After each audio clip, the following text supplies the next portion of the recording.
Kathryn Laskey is professor in the System Engineering and Operations Research SCOR department at George Mason, and she's the director of the Center for Resilient and Sustainable Communities. She's also an associate director of the C4I and Cyber Center at Mason, where she teaches and performs research in information fusion, decision theoretic and knowledge representation and reasoning, Bayesian data analytics, decision support, and uncertainty-aware semantic technology, all of which uncertainties and interactions are just terribly critical in the world we live in today. So the rest of her bio was in the message that was sent around, so I'll not read all the way through it, but I just want to say how what a pleasure it's been to have Kathy as the director of C-RASC, the Resilient and Sustainable Communities Center, and also to work with her in C4I and Cyber. And I think you'll find her talk most interesting. I will keep the questions in chat and tee them up afterwards. I would just like to say, though, that Kevin Clark is not with us today because his wife, Heidi, is recovering from a very serious illness. So please join us in wishing her a speedy recovery and remembering her in our thoughts and prayers. Kathy, over to you. Okay, I want to thank you for inviting me to speak to this group, and it's a great honor to speak to this group and tell you about C-RASC and all of the commonalities and synergies we have with PCI. In the period of time that I've been working with PCI, it has been a true pleasure. So as Lynn mentioned, I am the director of George Mason University's Center for Resilient and Sustainable Communities. And today I'm going to talk to you about C-RASC, and I'm going to talk about how our mission is synergistic with PCI's and how the two of us groups could work together in the future. I have listed on this slide the partnering units. C-RASC was founded by faculty from these 6 units, and I'll give you a little bit of our history later. I also want to draw your attention to the lower left-hand corner here. This phrase, listening, learning, lasting. We believe, C-RASC believes that the way to achieve resilience, sustainable resilience, is to listen to the communities, not sort of go in and tell them what to do, but listen to them and learn from each other, us and the community, and that's the only way to achieve lasting change. So let me talk about our vision. So we just recently held a strategic planning workshop in which we drastically shortened our vision from the statement at the bottom, which is true but wordy, to the statement at the top, partnering with communities to build resilience. And to amplify on that, our vision is to create life-changing social and economic opportunities through, and it's very importantly, locally led resilience and sustainability initiatives. So these distinguishing features, we focus on bottom-up community-led approaches to resilience. We look to address resilience in comprehensive and measurable ways. We are a university, so we do academic work, but we also want to partner with communities. But the only way that you can achieve lasting and sustainable resilience is to be measuring what you're doing and evaluating it along the way. And we're looking to help communities adjust to accelerating technological change. And we also focus on including practitioners with field experience in our work. And I'll give some examples later as we talk about that. So we all can see the rapid changes that are occurring from we see political and economic turbulence, we see climate change, we see accelerating technological change, we see population growth, all creating natural and human-induced hazards, and then we see the inability of policymakers to really grapple in the most effective ways with some of these accelerating changes, and that's part of the challenge. So C-RASC wants to address those challenges in a community-focused way, sharing knowledge with the communities and among communities, looking at innovative economic structures, looking at integrating different infrastructures, and as I mentioned, that phrase, listening, learning, and lasting change. This wheel here comes from StarTides. I will be talking about StarTides in a bit later.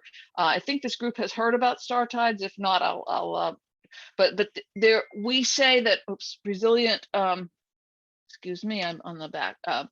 The resilient communities depend on interlocking infrastructures. We've got energy, housing and human infrastructure, water, agriculture, communications and information technology, and healthcare all have to work smoothly with each other, and each of those infrastructures has to be addressed to achieve sustainable resilience. And of course, we have to have effective governance structures free of corruption. And some of these, this list down here of cross-cutting keys for success. I do want to draw your attention, though, here to information and communications technology and to the fundamental nature of the internet in today's society. And in today's world, to be a resilient community requires integrating information technology in with all these other infrastructures. So for healthcare, we have telehealth, for example, and almost all of the infrastructure systems are connected now, and then that leads to issues of cybersecurity. So, so the internet is truly an integrative technology that connects all of the other infrastructures and is necessary to achieving sustainable community resilience. And if I could say, Kat, I'd say, if you have questions or comments, please put them in the chat. And when we get to the Q&A section afterwards, I'll tee them up from there. Also, please, if you have an urgent thing, raise your hand on the screen. Thank you. Happy to deal with clarification questions as they come up. This slide just gives you a little bit of a roadmap of the history of C-RASC. So the center itself started in August of 2019. But the precursor of it was when Lynn came to George Mason University and brought StarTides, a comprehensive worldwide knowledge sharing network, moved it to George Mason University to have a new home. And we'll talk a little again about StarTides previously, but in fall of 2017, StarTides moved to George Mason University, and we established the Community Resilience Lab under the C4I and Cyber Center at George Mason University. And that was started research activities in community resilience, but always had the ambition of moving it, using the C4I and Cyber Center as an incubator, but then moving it out into its own center at some point. And then the university did a competition for transdisciplinary centers that would be funded by the Provost's office for a period of 5 years. And we applied to that, and we made an effective argument that was effective enough that we won the competition, and we got a 5-year grant of startup funds for our center. To do research on community resilience as one of the key fundamental problems that the university is looking at that needs to cross disciplines. So they're looking to find ways of important world problems that require inputs from multiple disciplines and integrative research. So in August of 2019, the center was established, and then the 2019 and 2020, we launched a website, we held a retreat, we hired an assistant director for research operations who has since moved to a much more senior position at University of New Mexico based on the knowledge she gained from working with us, and we're about to start her replacement actually next week. Today, we've got lots of projects and proposals ongoing. I'll tell you about some of them. Partnerships with other organizations, including PCI. We've got a series of lunch and learn webinars and brown bags. We're running the StarTides fireside chats. And we've done a second strategic planning workshop, which we're about to build to create a strategic plan for the next few years. And then in the summer of 2024, our initial base startup grant will end. The center won't end. We're looking at models for continuation. but we've got 2 more years of our startup funding. So our 5-year goals were to build a transdisciplinary research and teaching capacity, which we're well on our way to doing that, to train a generation of transdisciplinary researchers. I'd like to pause for a minute and mention the term transdisciplinary. We all know about disciplines: engineering, science, health and human services. We have 6 different schools that are contributing to C-RASC. You've heard of interdisciplinary research. The term transdisciplinary means research that is not just involving people from different disciplines, but which actually goes beyond the individual disciplines to something that you couldn't have done without that integration. And that's what we're aiming to do within C-RASC. And also in our view, transdisciplinary research also must reach into the community and involve practitioners and communities in the research. Our second goal is to develop a multi-scale research framework, from individual to local to regional, and develop an accepted model of community-led resilience initiatives in diverse environments. We want to apply our framework to support plan generation and solution execution. Those are our 5-year goals.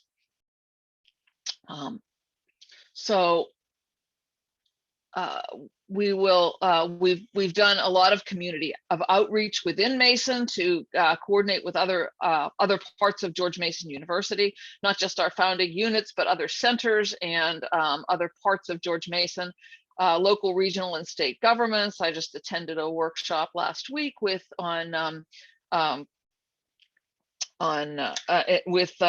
the Fairfax County government on wastewater and stormwater, and how to cope with the increasing flooding and other effects of stormwater, given the increasing number of storms coming from climate change, and to build effective infrastructure. And that was with the people from the university and from the county and Fairfax City. We've got you see that People-Centered Internet is listed here as several nonprofits. Those are just examples, but we've worked with nonprofits, with other universities, and with corporations. So now I'm going to talk about StarTides, which is is one of our main activities.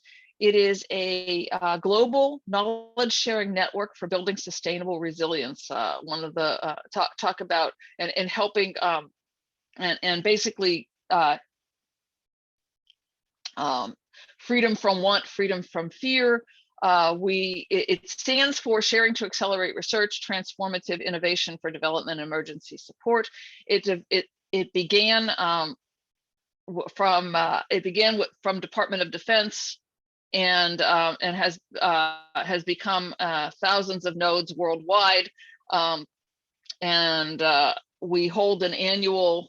For the last 15 years, we're on our 15th, and I'll talk about that in a little bit later, annual capabilities demonstration to show technologies for building sustainable resilience.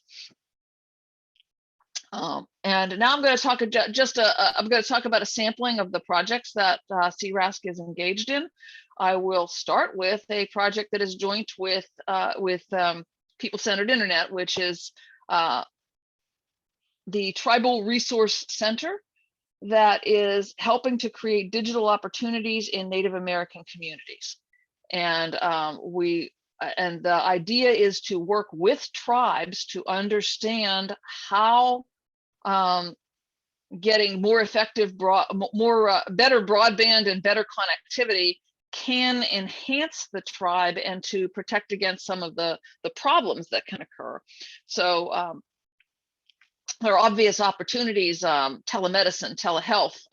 In the time of COVID, there are a lot of, with lockdowns and everything, you have to be, connectivity becomes even more essential, and a lot of tribes are not well enough connected. So there are a lot of obvious benefits, and in particular, one benefit is so there's both a benefit and a danger of losing your tribal culture if young people are out on the internet and begin to lose the cohesion of the tribe, and there are problems with that, and the tribe has to come up with ways to address that. But also, a lot of tribes are recognizing that the internet is a great way to preserve tribal culture, and especially in a time of COVID, to allow distance participation in some kinds of tribal activities, but also for storing, for preserving cultural artifacts. And so we're working with tribes to understand how better connectivity can help the tribe, to look for governance models and technologies that are both affordable and will produce but it's the tribe's decision making to choose a way of wiring themselves that produces the needed connectivity without in an affordable way. So we are working to develop some educational materials to help tribes understand the opportunities. We have developed a library of case studies, and we're developing we're through a series of interviews with tribal leaders. We are developing a white paper talking about how some tribes have addressed digital connectivity for use by other tribes to help them. So, the purpose of this is to help Native American communities address digital opportunities more effectively. And that has been a partnership between George Mason, the People-Centered Internet, and Althea, which is a company that is devoted to affordable and community-led broadband. I mean, the broadband that is community controlled.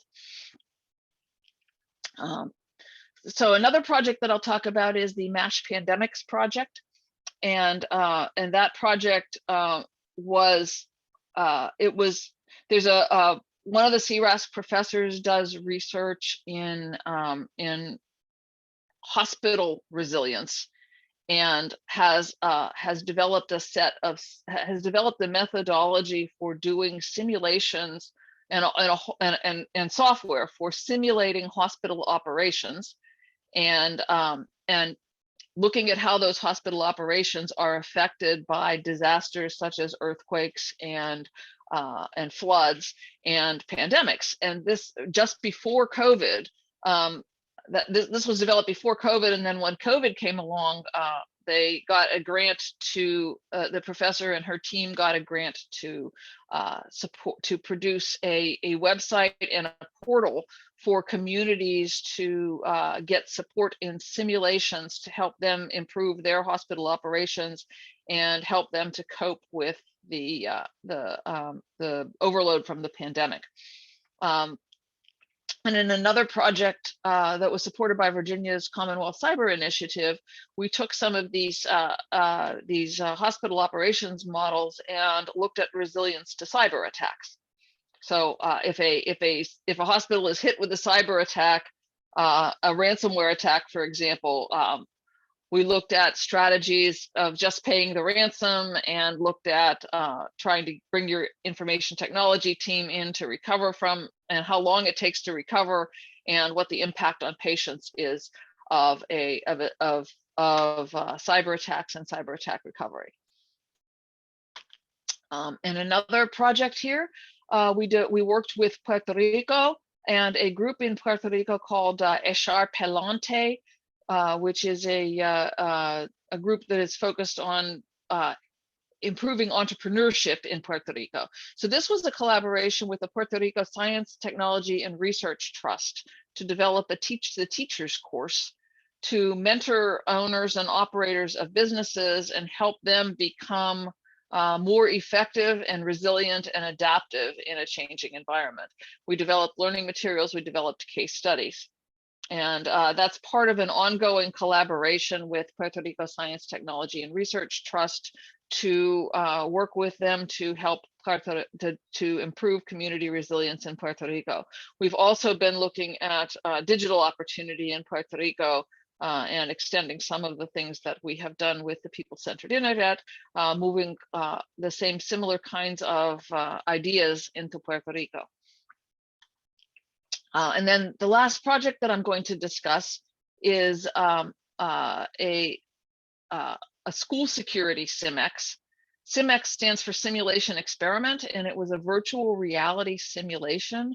We partnered with a group at the MITRE Corporation to develop a virtual reality simulation of an active shooter incident in a school, and to do a varied experimental design that compares issues like, so we looked at some specific technologies that we were looking for the impact of, like better door locks that lock automatically rather than having to be manually locked, whether there was a broad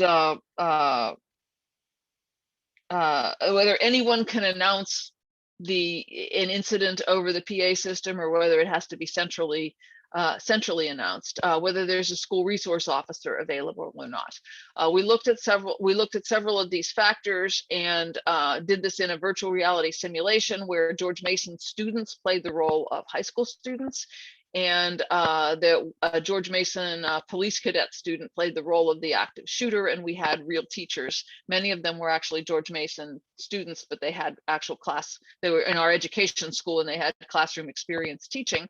And so this was a partnership between George Mason and MITRE Corporation. We've done several of these simulation experiments. This was the school security one. We also did one on law enforcement use of force. And we also did one on national capital area security. And several years ago, we did one on looking at a terrorist incident on the school campus. They have a lab there at MITRE Corporation, the virtual reality lab, and a command and control that they can use actual operators and command and control systems, but the event that they're simulating is virtual reality. So that's just a sampling of some of the projects that we have going on at the either recent past or still ongoing at C-RASC. We also have a program of lunch and learn webinars and brown bags. We have had during COVID, had some virtual happy hours. With Zoom fatigue, those are kind of suspended because the attendance became kind of much lower as Zoom fatigue set in. We're setting up we're doing some student research interchange. We have a set of research interest groups focused around various topics. And we've held a number of brainstorming and team building events to talk about potential research collaborations. We also have a seed grant program.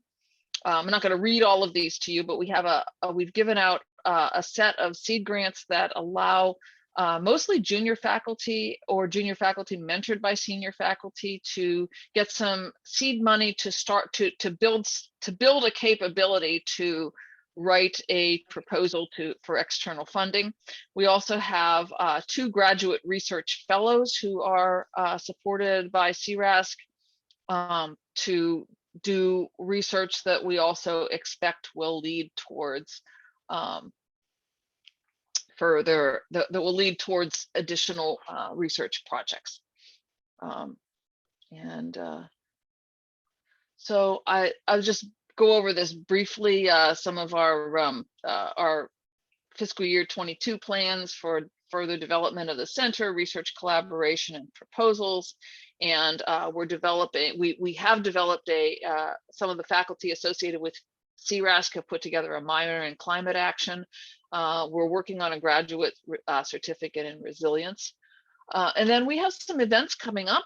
We have a series of Starside Fireside Chats. We've had 2 of them already. One of them was Mei Lin Feng, and one of the co-founders of PCI. Next week will be John Francis, and then next, I guess 2 weeks from now will be John Francis, and then Linton Wells. So please join us on May 17th when Lynn will be giving his fireside chat. I'll talk to you in a few minutes about the next topic is going to be the StarTides annual capabilities demonstration.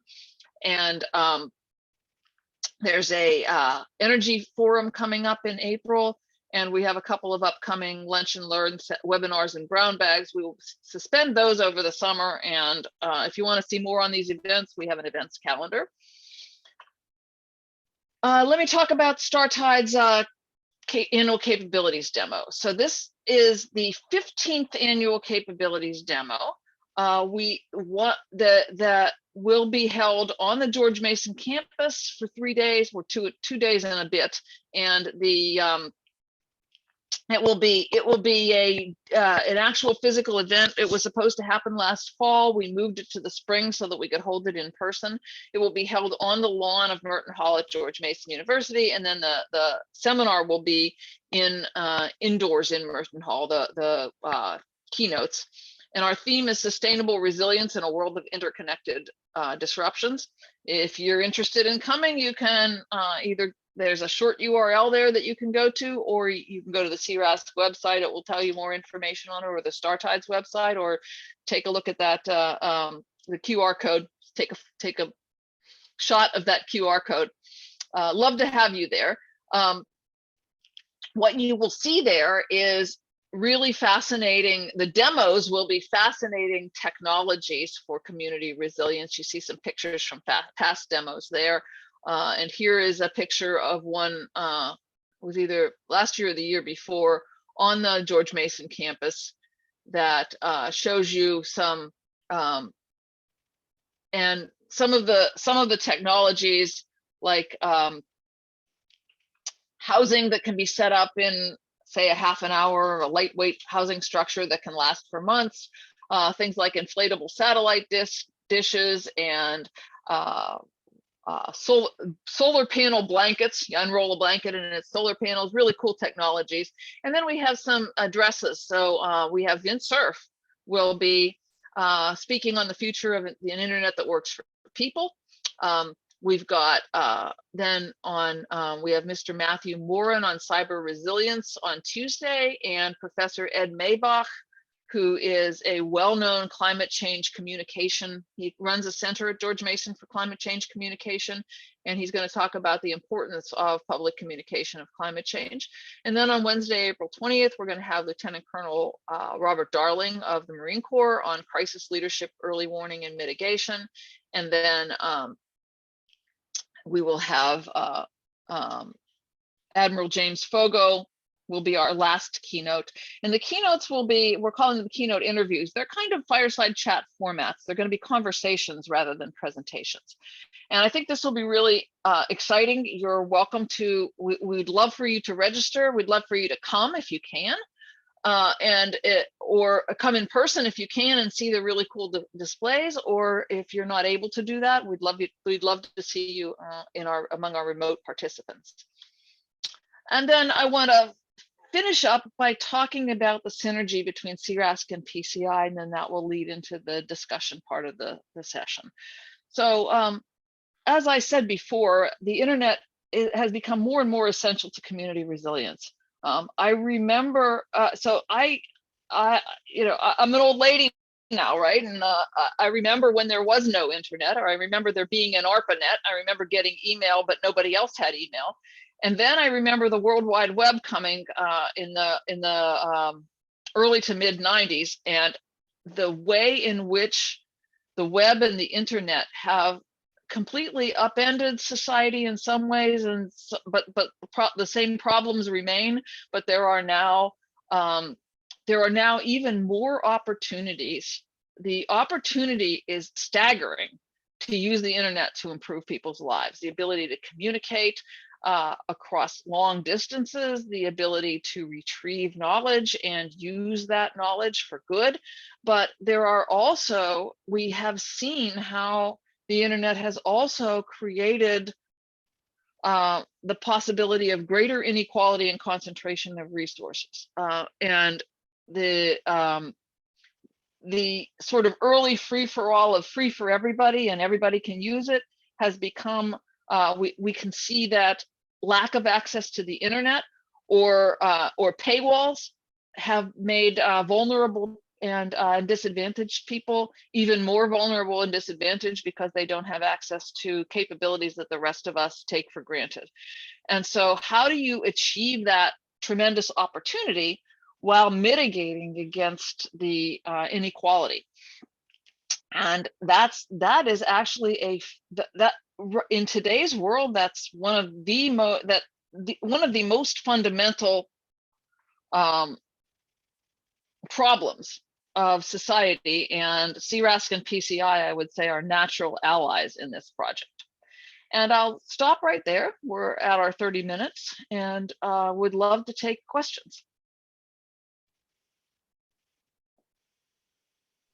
Thank you very much.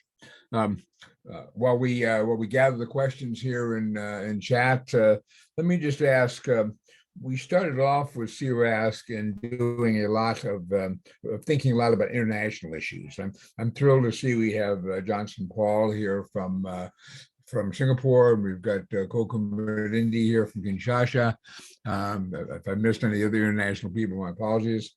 But how do you see C-RASC migrating to a more international flavor going forward?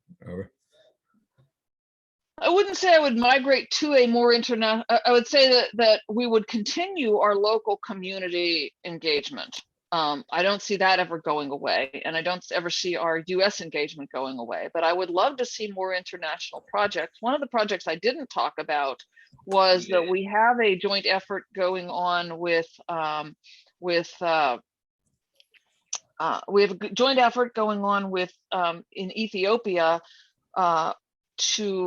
it's actually the potential is worldwide to use freely available and open satellite data and other data to predict groundwater levels to help focus the drilling of wells for sustainable irrigation. And this is an absolutely essential need in Ethiopia. Climate change is really creating more hunger and the rain-fed agriculture. The rainfall is not necessarily less, but it's more erratic, and that makes rain-fed agriculture rather challenging.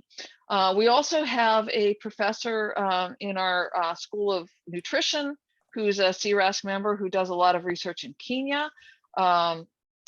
We have a number of researchers who have international collaboration. So, for example, Karina Karolina, who works with us on our Digital Opportunity Project, she's actually of Ukrainian ethnicity, but she does a lot of work in Eastern Europe to in conflict resolution and mitigation. She's with our Carter School of Conflict Resolution and Analysis. So we do have a number of international efforts going on now, and we would like to increase that. We've had also some discussions with people with a nonprofit in South America about human trafficking. So we have a number of opportunities that are a number of threads internationally, and as C-RASC expands its research presence, I expect it to naturally expand into international. And of course, StarTides is an international network. Thank you. Mike Nelson, you always have areas in this, thoughts in these areas. What interests you? Well, I'm a little curious on how you're using the word sustainable. I see everything is focused on resilience, and I see exactly how that thread is woven through everything you're doing. And that's of real interest to me. My first job in Washington was actually working on natural disasters and climate change with Senator Al Gore. And I was also working on telecommunications and how technology could help us build resilience. But I'm a little concerned with the way the word sustainable gets used and applied to everything, because it's almost a nothing word at this point. It's if you look at the UN Sustainable Development Goals, it's 17 different things. And how do you define it, and what aspect of sustainability are you really focused on? I don't see where the word buys you very much, other than to get people who care about sustainability to pay attention to you. I think resilience is what you're all about, and I think that's what we really need. Well, yes, thanks for that. Thanks for that insightful question. We are about community resilience, but I think you have to look at sustainability to ask whether a community is resilient, because especially we're seeing more and more the need for sustainability, for sustainable. So for example, in our Puerto Rico project, we talked about business resilience, but we also need to have, businesses need to have a sustainable business model. So what's the word sustainable to me means that whatever your operation is that you're talking about has to continue on into the future. And are you depleting resources so rapidly that you'll run out of resources and not be able to carry on in the future? Or are you able to continue your operations? And that's what, and so in the environmental situation, we're looking at energy sustainability, and we're also looking at climate sustainability. So are we going to use up our energy reserves? That was the big concern in the 70s. And then all of a sudden it's now, are we going to burn so many fossil fuels and put so much carbon into the environment that the world will become uninhabitable? And we desperately need to bring to come up with a more sustainable energy profile. So those are the ways in which it becomes used. It's used in common parlance, but I would say that sustainability and resilience go hand in hand, because unless you can be resilient to a shock, but if you don't, if what you come back to, if what you recover to is not sustainable, then I don't think it counts as resilient either. Well, I'm a physicist, not a linguist or a communications specialist, but I think you're using sustainable in the better way. You're focusing on the microeconomics. How is an organizational sustainable? The problem, as you know, is that sustainability is being used by the UN and by some governments to mean a sustainable society and a sustainable planet. And you get pulled in a lot of different directions if you start using the word that way. And I take your point. If we have better energy use, we're going to have fewer shocks that are going to cause us to need more, to be more resilient. But I just keep looking at what you're presenting here. Your recurring theme is resilience. And I don't see a lot of things that at least fit into the global sustainable agenda, which includes everything from gender equality to education to it really has become a grab bag. So it's just a piece of advice and a reaction to the way you present this. I would urge you to keep pushing resilience as your lead. Mike, Lynn here, just to follow up on one of the things Kathy said in the listening, learning, and lasting was, and the bottom-up approach. I mean, one of the points is that you want to, by the bottom-up approach, develop the local capacity so that after the grant ends and the students graduate and whatever, the projects have left the community with the ability to sustain the effort on their own, and not, so as you say, it's the micro part, but that's an inherent part, I think, of everything that C-RASC does by virtue of community focus rather than mega focus. Over. And as I say, that's my preferred use of the word. I worked at a startup, and if you weren't sustainable and didn't have a sustainable business model, you weren't profitable and you weren't going to last. But the problem is the word is now being used, particularly by policymakers and particularly by the international development community, to mean just almost everything. And that really does dilute your message, I think. I think it actually, socially and internationally across the world, it is important for people to think about sustainability. So, if I buy this new toy, can I just throw it in the trash? And now, so we're looking at, so one of the things I teach systems engineering, and one of the things systems engineers need to learn about is total life cycle management of a system that you're developing, which includes disposal, and is that sustainable? And so I think that the word sustainability does have a lot of meanings from micro on up to macro, and I don't have a problem with the UN talking about sustainable development goals, because I would like the world to be thinking about sustainability. It's just that sustainability is a concept that occurs at multiple scales, just as resilience does.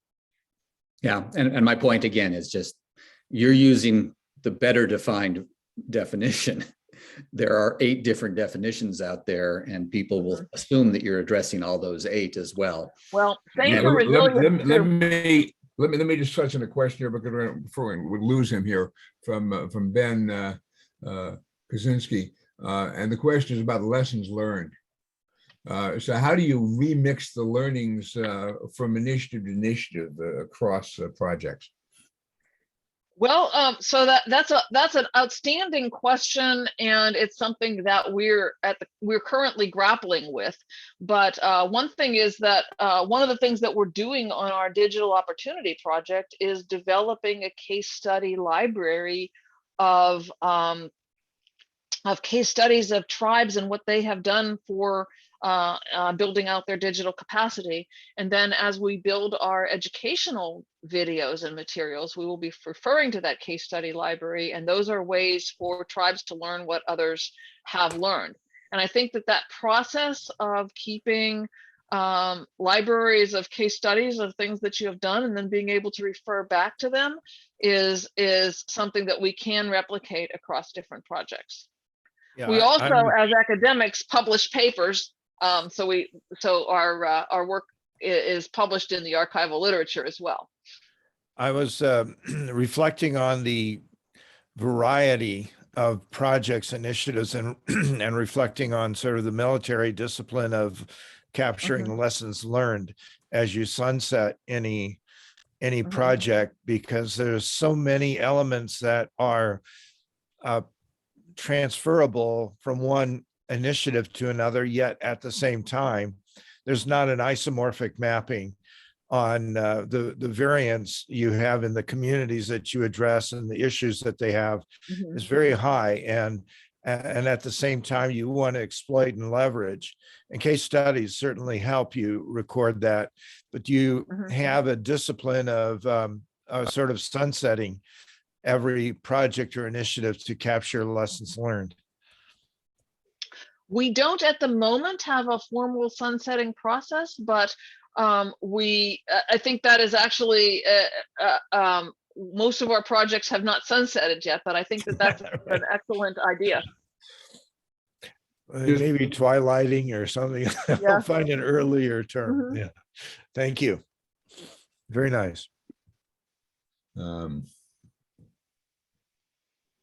Just in that, Ben, we were doing a project on organizational learning related to cyber physical systems.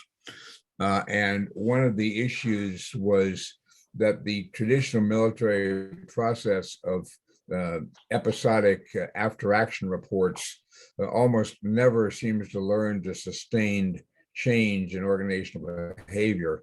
And the question is, how do you migrate from those snapshots to the kind of maturity model that you see in CMM and things like that for IT to enable people to actually internalize repeatable processes that generate the desired effect?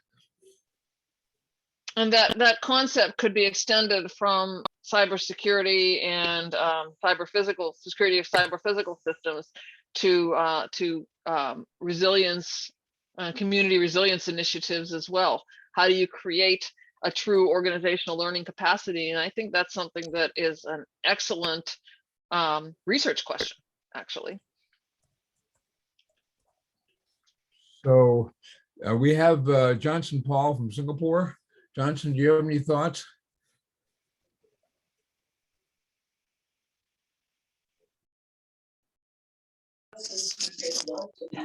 Sorry, Linton, repeat that again.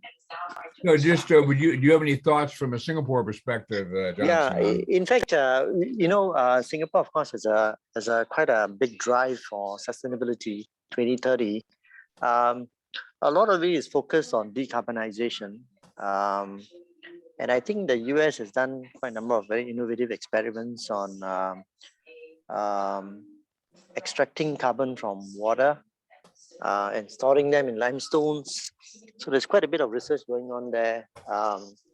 And there are several other research activities taking place to help Singapore decarbonize. But beyond that, I think the focus really has shifted from sustainability to circularity, meaning, if I may say that black is the new green. What they're trying to basically do is trying to not so much undo, but to see how unsustainable elements can be recycled, you know, into the ecosystem, and that is really a subject of technology. So you know, I think circularity has somewhat dominated the conversations in Singapore more than sustainability. Yeah. That's really fascinating. But I think the idea of circularity, but one thing that has to be considered is toxicity of elements, and what do you do with things that remain toxic over time, like nuclear waste, for example, or some of the waste products, industrial waste products. And so I don't know how that gets fed into a circularity model. I guess all of this is really contingent on the new technologies and the research that's going on to you know, repurpose, and of course, you know, if you look at nuclear technology, I don't think we are anywhere close to getting that recycled, but I presume it's a function of R&D, and over time, you know, you are likely to find solutions. So it's a little bit of a balancing act as to embark on some of these activities, you know, and leverage on the low hanging fruits. And as I mentioned, decarbonization is one of the key areas that we are looking at. Well, worldwide decarbonization is becoming more and more urgent, but the political thorn patches there are daunting. So, And Kathy, Singapore, we have a of course, you question. guys are, No, go ahead. Continue. I was just going to say that that's especially critical for Singapore, and you can decarbonize all you want, but if the rest of the world doesn't, you're in trouble. Yeah, I mean, you're right from a macro ecosystem point of view. But I guess some of the early research has shown that if you are able to decarbonize water, so especially the oceans, you have better capacity to absorb from carbon from the air, you know, and if you can repurpose that captured carbon, then it has a lot of other uses, right? Including what the Chinese have done. They're trying to develop replace silica chips with carbon chips.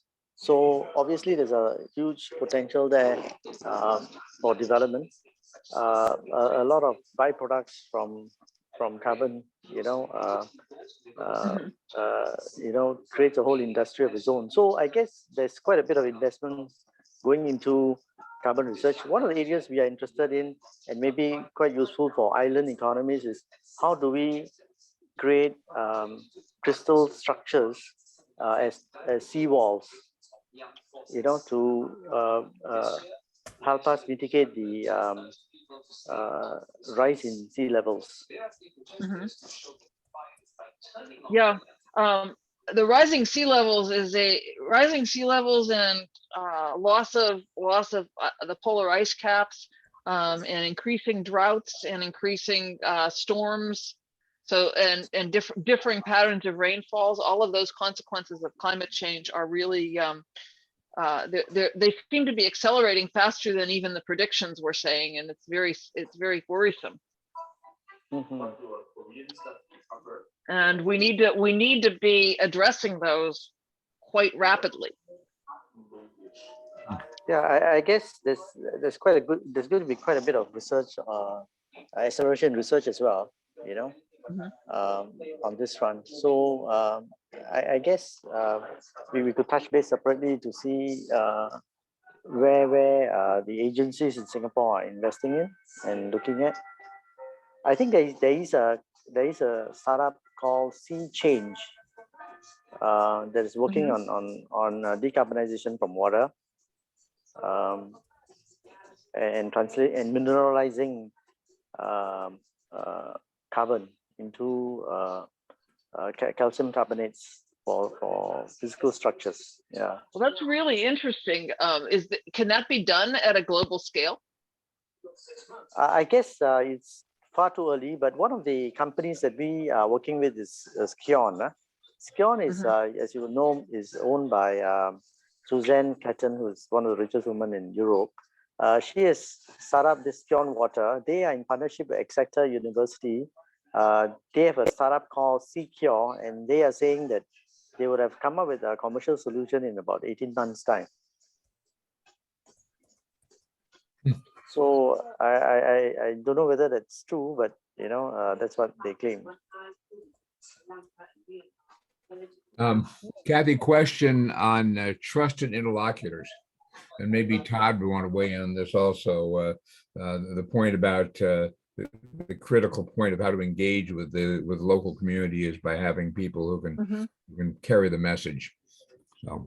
Oh yes, that's so we've had several initiatives that have run into difficulties because we weren't able to make connections into the community in order to move forward, because you can't really so a couple of student projects in West Virginia, for example, we were looking at in the southwestern part of West Virginia, and we were supposed to be interacting with the community to look at housing and energy and connectivity and the factors that would help to revitalize the community.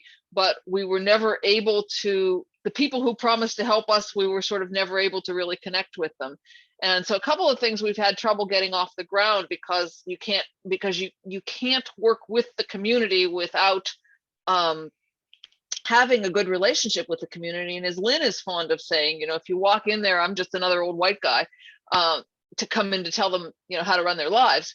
And so you have to find people to work with you who are connected to the community and can help you avoid pitfalls, can help you communicate with people, can help translate back and forth, and can open doors for you that you couldn't open for yourself. And Lynn likes to call those trusted interlocutors, which is a great term. And it's absolutely essential to connecting with the community to have trusted interlocutors. And Todd, with our digital engagement in Native American communities, maybe you could amplify on that. Certainly. Thank you, Kathy, for the presentation today. It was great. Because of the history of Native Americans here on Turtle Island, as they call it, and these forces of colonization plus, there is mistrust more than there's trust. And so for really any organization, and this would include tribal organizations, steps for earning trust must be taken before effective work can be done. And the first effective step is having a trusted interlocutor. So with our work with tribal nations, it always involves a chain of trust being developed from one person who then refers to the next person to the next person. And at some point, these chains of trust become self-propelling, and they don't have to be so carefully initiated, but they're happening on their own. So that's the process we're in with the Tribal Resource Center. And Lynn, maybe you could talk about some of our work in Puerto Rico and some of these chains of trust, beginning with trusted interlocutors, and how that's necessary to make effective progress. Well, we started off in Puerto Rico, basically at the invitation of several colleagues saying, let's look at this. And we found a number of enthusiastic partners. But for example, in one case, we were working on agriculture in close to a city. And we found out after we'd gone for a while that the way the Department of Agriculture rules worked is that even though it was clearly rural farmland, the way the city was zoned, the farmland was included in the city limits, which made it ineligible for the grant.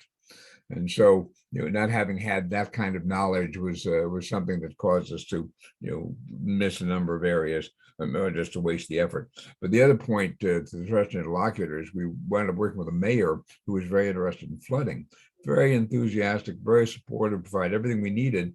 And then we came to realize that the mayor was a different party than the governor, which meant that nothing was going to get done. And it's just really important to have that.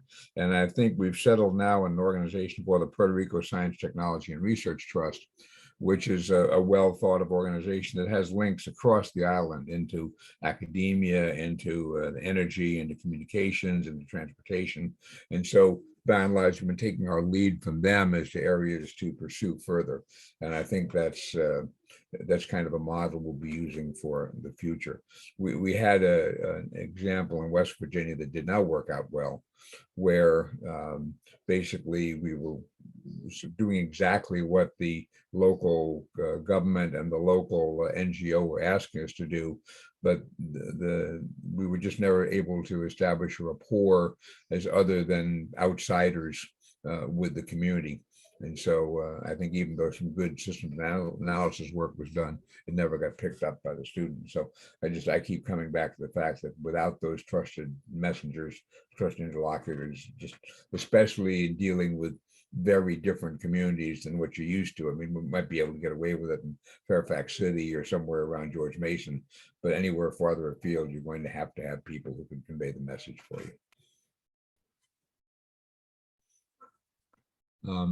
There is also a cultural difference between academics and practitioners and people in underserved communities. And I think that that's one of the things that academic institutions that want to work in the community and in underserved communities have to learn to work with the people in the community, and learn and have to. And I think that's a learning process that can take some time. So we're at the half-hour mark. We're at 12:30, and the way we've always run these is that those who have to drop off, we understand. Those who'd like to continue the conversation, I think we can stay until about 1 o'clock. Kathy, you okay to stay till 1? Yeah, I'm okay to stay. Okay. So, for those who've been here, thank you, and we'd love to have as many as you'd like stay. Bonita, do you have anything you'd like to raise? Well, the thing that I really got stuck on the sustainability thing, the definition. So I'm going to do some exploring on that. But, for me, sustainability is the whole system. And that's why I love the Sustainable Development Goals, because we are talking about the totality of the system of the whole planet.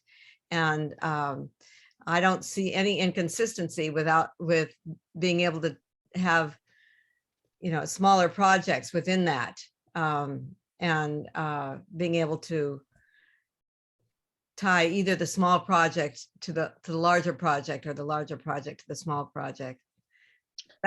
And especially since he mentioned gender equality, I think that that is such an important part of community health and participation, and sustain, the climate questions, the involvement of all genders in the climate restoration. Absolutely. So anyway, Kathy, that's this is Mike. I just wanted to clarify. I am totally with sustainability and the global efforts to take better care of our planet. I worked for Al Gore for 5 years when he was a senator. We did 30 hearings on climate change. My point, though, is the center should play to its strengths. And by using the word sustainable, people are going to assume that you're working on gender equality, that you're working on cutting down coal consumption, that you're working on better education so people can take better care of their local environment. They can't do it all. So again, it's a messaging it's all about messaging. Yeah. Well, our focus, we are working really hard to develop what should there's always a tension between sort of going after the things you're really, when you see something that you think you could do, and then narrowing your focus to make sure that you have a very clear focus. We did actually have discussions last year, and then we never did the proposal, but we may come back to revisit it with a group in South America that does that helps victims of gender violence. And we were at one point going to propose to a nonprofit, and that sort of never came to pass. One of our professors has her own center on transnational crime and corruption, but she's also a C-RASC member. And one of the things that we're looking at now is proposing to the National Science Foundation for developing a human trafficking database. So gender violence is not something that, it's something that many of our members have a strong interest in, and it wouldn't necessarily be out of scope, but as Mike points out, you can't do everything, so we have to focus. Well, I just want you to know, I teach gender and engineering at Santa Clara University in the graduate engineering program with students from around the world, and for Mike as well, that I tell my students that wherever they're working on creating the partnership of men and women innovating and working together, that they're working on all the sustainable development goals. I mean, actually, 14 of them include gender, for instance. So maybe it's not all 17, but for me, that's an important piece. So I appreciate having the opportunity to interject this at your invitation. And Kathy, you're an exemplar of contribution. Gender diversity contributes to a sustainable world. Well, I've been a professor in an engineering school since 1990, so fabulous. Yeah. But also, George Mason University has 3 institutes that are they're sort of focusing of cross-disciplinary themes. And one of the 3 institutes is the Institute for Sustainable Earth. There's the Institute for Digital Innovation, and there's the Institute for Biological Brain and, let's see, what is the IBI? Biohealth Innovation. Biohealth Innovation, yeah. But the Institute for Sustainable Earth is supposed to be C-RASC parent institute. I mean, that we're kind of a center under the Institute for Sustainable Earth, if you will. And so we are supposed to complement them. We don't touch every one of their like for example, we wouldn't be doing research on carbon sequestration. And although one of our faculty members does research on flood modeling, and so we do some, but the George Mason also has a center that does climate change research and a center that does climate change communication, and those are not within our mission, but we can partner with them when we do things that relate to their mission. So recently, the Institute for Sustainable Earth convened a series of workshops called 17 Rooms U, which is academic institutions. It was started at was it Princeton? It was some I don't remember which university started it, but we had sort of workshops on each of the 17 sustainable development goals, with faculty from all over the university sort of coalescing into a room for a goal.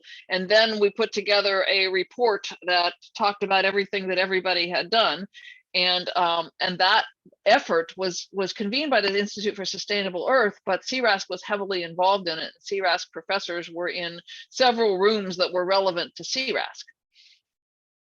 So yeah, there's kind of a subset of the Sustainable Development Goals that we feel are most relevant to our mission. Barry, do you have any points you'd like to raise? Sherry Towers, are you speaking to me? I really enjoyed the talk. I do some things in sustainability. Typically, my focus in recent years has been looking at extremism and the rise in extremism, particularly in Europe and the Americas, and how that is tied to people's attitudes about environment, climate, various things associated with their attitudes towards scientists and medical professionals, especially since the pandemic. And so I was just really interested to hear about the things that your center has been doing and the especially the on the ground efforts, because I collaborate with groups who are looking at, in particular, one of them, Cure Violence Global, is one of the primary ones that I collaborate with, looking at how to intervene on the ground in extremist recruitment. And so this thing about the trusted interlocutors is one thing that is very key in that work, is finding trusted messengers within the community that we can try to help people not necessarily change their opinions completely, but at least not go the extremist route. But I guess that's all I have to say. I really enjoyed the talk. Thank you. That's really fascinating, Sherry. I'd love to introduce you to Sarah Cobb, who's a professor in our Carter School of Conflict Analysis and Resolution, and she has she does a lot of work in dialogue and narrative. And in particular, she's developed a theory of escalation and de-escalation. And last summer, we wrote a proposal, which unfortunately wasn't funded, but we'd like to see if we can continue with the work anyway and find another source of funding on in collaboration with a computer science professor who is interested in toxic interchanges on social media. Mm-hmm. And she has a theory of de-escalation, and we were talking about automatically or semi-automatically detecting escalations of conflict and trying to intervene to de-escalate the conflict in the social media exchanges.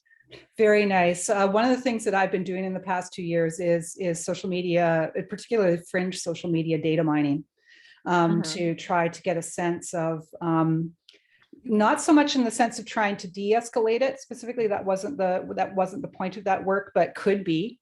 But it was to try to look at what for signs of escalation. So how do you detect when somebody because on these fringe social media sites, one of the problems is that they talk, sorry to use plain words, they talk a lot of smack.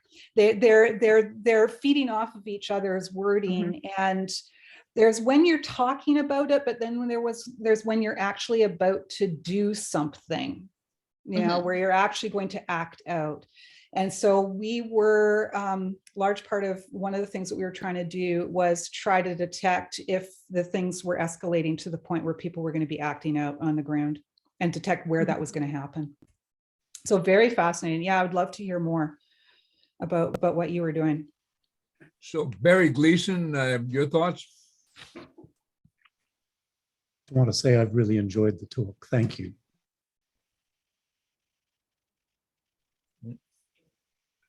You have a question? No, thanks. Okay. Doug, I would love to see how, I would really, Doug Hulan, to think about fitting your metaverse concepts into this, and would love to hear more. Yeah, unfortunately, I came a little bit late to this talk. I was on actually another metaverse call. So I'm going to be I gave a presentation on people-centered metaverse, and how do we make what the internet will be in 2030, and how do we make what the metaverse is people-centered and not thing-centered. But sustainability is a key point of this. Right now, 45% of greenhouse gas emissions, like in San Francisco, is from transportation. And, unfortunately, in 2021, the amount of greenhouse gases went up because everyone started traveling again. So, COVID shut us down, but then, we started wanting, we're social creatures, so we want to interconnect and connect with people. So the question is, I'm really focused on how do we, budget our traveling so we minimize our greenhouse gas emissions. And one way is to, any knowledge worker who doesn't have to be at his desk or her desk needs to not travel, I mean, work from home. Can we have more conferences that don't use greenhouse gas emissions, right? Especially during this time of energy crisis. We're going to have energy and food crisis, and how do we minimize it? So those are the things I from a sustainability point of view, it's going to be very difficult in 2022 to minimize our greenhouse gas emissions. In fact, it's going up, not down. Maybe with prices going up, that's going to change things. But unfortunately, the most vulnerable is going to get hurt. Those people who can't afford energy, can't afford food, are going to be hurt the most. And so I'm a big believer in communication and minimizing our travel budget to the extent possible. So what we're doing today, is so critical. Yeah, so a challenge on that is that you hear a lot of complaints of people being zoomed out and people wanting to get together in person. And conferences, a lot of conferences went virtual in 2020, but then a lot of companies are not wanting to pay for people to travel. But on the other hand, with the current technology of Zoom, it's so much better than it was before. But looking at this set of tiles, and most of them are names, and actually, if you want to cut down on your greenhouse gas, you should turn off your webcam. But then you're just looking at a bunch of names and talking at names, and it's bad enough with videos, and the kind of interaction that you get from an in-person conference, where the hallway conversations, the kind of interaction is really hard to get. So I don't know if technology can help with that at all. Is there research going on how to come up with virtual interaction modes that give you more of what you would get from an in-person interaction? Right. Yeah. So, in fact, I have a friend, he sold just before COVID lockdown, he sold a travel company and a conference company. And he said that, heck, these hybrid events are really difficult for these conferences, because what they're doing is, you have the expense of the in-person and you have the expense of the hybrid. Right. So these are the challenges. Now, I've met some fantastic connections virtually through 2020 and 2021 because I worked at it. And there are platforms that do a good job at conferences where you have breakouts, like even for Zoom, what we have about 20 people here. But most people, and I understand about the using more greenhouse gas emissions with video versus audio, but there is one comment is a Zoom meeting for an hour. When you're on a Zoom meeting for an hour, that's equivalent of driving 50 meters in a car. So so it's kind of like, okay, yeah, it does use a little bit more for video, but in reality, if you can have a better meaningful connection and you don't travel at a conference, that's helpful. Because the average person who travels for a conference uses 1 ton of greenhouse gas emissions. The average person in the world uses 4 to 6 tons, depending on what number you use, but it's about 4 to 6 tons of greenhouse gas emissions. So if you do 4 conferences, you use the average person's greenhouse gas emissions. Even in the United States, we use 16 tons of greenhouse gas emissions per person. So, it's kind of like, how do you minimize your carbon budget?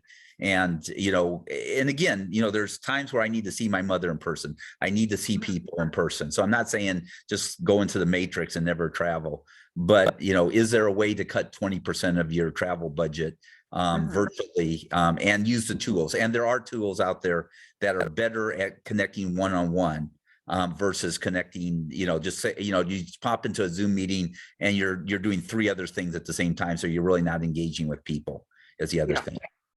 That's the other thing. And not only, I mean, it's not that you're deliberately doing that, but there are these other things banging on you. And also, I don't know about you, but I find it harder to pay attention in a Zoom meeting than an in-person meeting.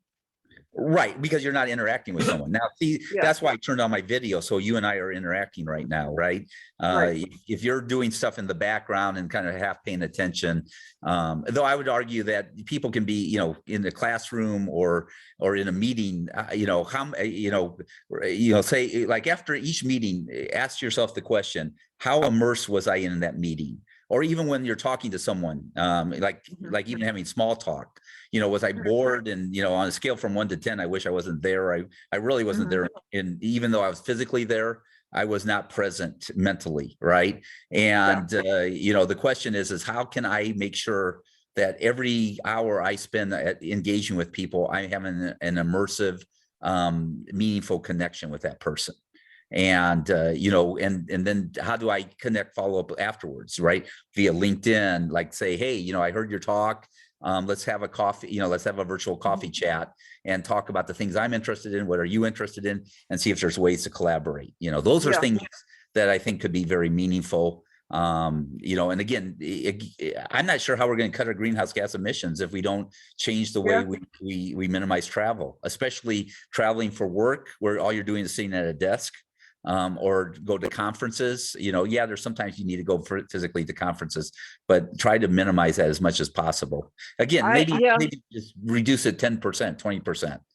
Well, I used to go to the office every day before the pandemic, and then I had a year where I didn't go in at all. And this year I've been going maybe 1 day a week, maybe 2 days a week. So I definitely have cut it down. Exactly. And I hope that will continue. But so I thought that Mike just put some stuff in the chat. I loved his betterverse. I think that's a cool phrase. How do we develop a betterverse? I like that. So other questions? Tony is, Tony, you mentioned West Virginia. Can you expand on that a little bit? Sure, thanks. Yes, I live in West Virginia. Lived here for about 30 years. I'm a nurse, so you know, I also volunteer as a coach for our pretty large substance use disorder population on the side. So, you know, of course, we do have, you know, all the ails of other cities, and housing insecurity is definitely one of them. So if I can contribute in some way to help that initiative, I don't know, germinate, please reach out. Well, thanks. Sure. What part of West Virginia do you live in? I live in North Central. Pat has her or his hand up. I'm not sure who it is. Hi, Pat. Yeah. Hey, thank you for the talk, Kathryn. It's got my wheels turning in a couple different directions. The two things I wanted to ask. One, is there somebody who's done a map of the different organizations that are out there working on the same kinds of things that you are? Because I see a lot of different orgs, and I try to figure out how they work together, where there's overlap, where they're supporting each other, where there's differences of opinion. Globally or even nationally, have you got such a map, or is it kind of informal tribal knowledge? I think it's informal tribal knowledge. I don't know of a map. Sounds like a great student project. Well, the reason I ask is the second point is I gave a talk last week at ASU, and I think I'd like to send it to you and Lynn. I'm a student of how technology affects cognition, and my most recent book project is called The Great Irony of Technology. That technology leaves us better off objectively, but worse off subjectively. And I'm starting to come around to the idea that there are systemic and endemic flaws in society, that we need kind of a reset, as it were, not incremental progress. And I look at a lot of different populations, including Native Americans, rural, West Virginia, and others.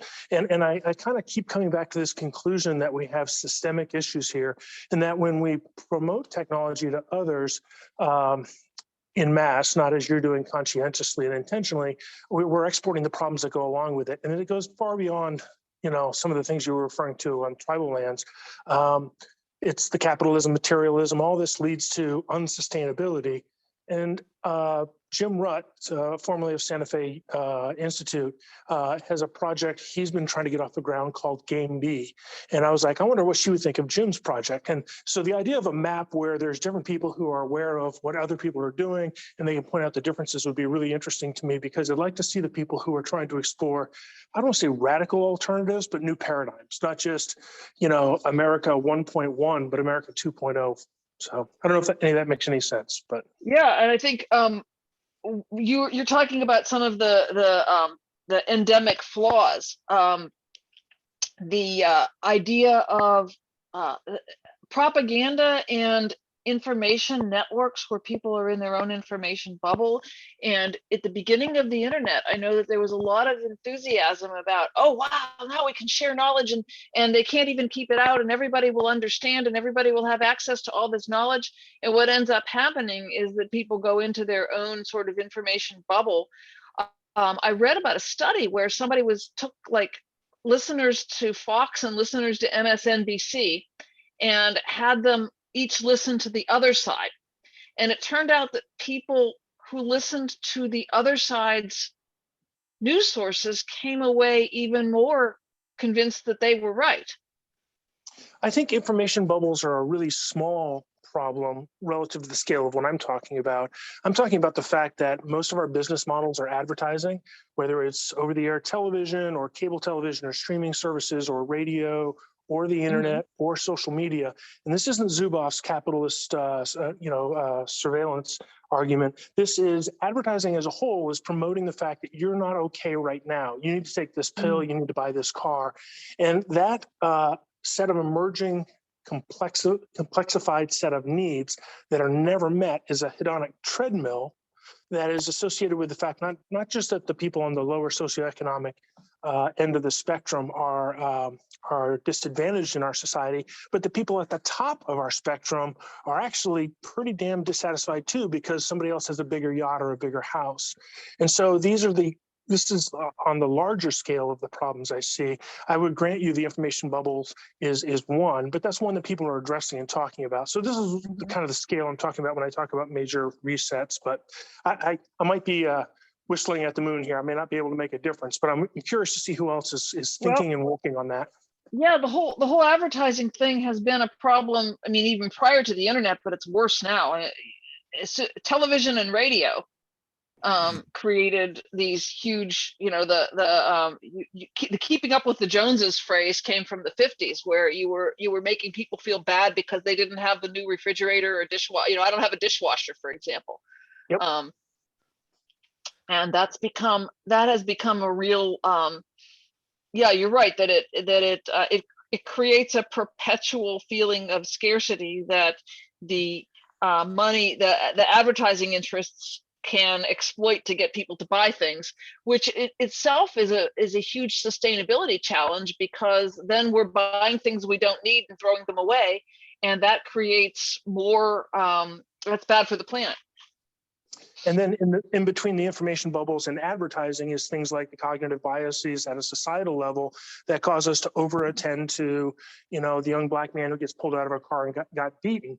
Now that's a horrible thing, but the broader trends here are generally positive, but people think the world is going to hell because everything that they see, not just in social media or in advertising, but also in the news and the content of what they consume for entertainment, is telling them is that the world is going to hell. And so they misperceive the world. So there's this range of macro issues that come along with technology that I think about. So I don't know how closely that relates to what you're talking about, but in terms of human flourishing, that's where my head's going. Yeah, really interesting. Some really interesting ideas there. Ben? Yeah, I agree very much with Pat. And I am, to me, I look on it as a preoccupation with trying to fix the 20th century and trying to fix the today, and with no aspiration that pulls you into a tomorrow.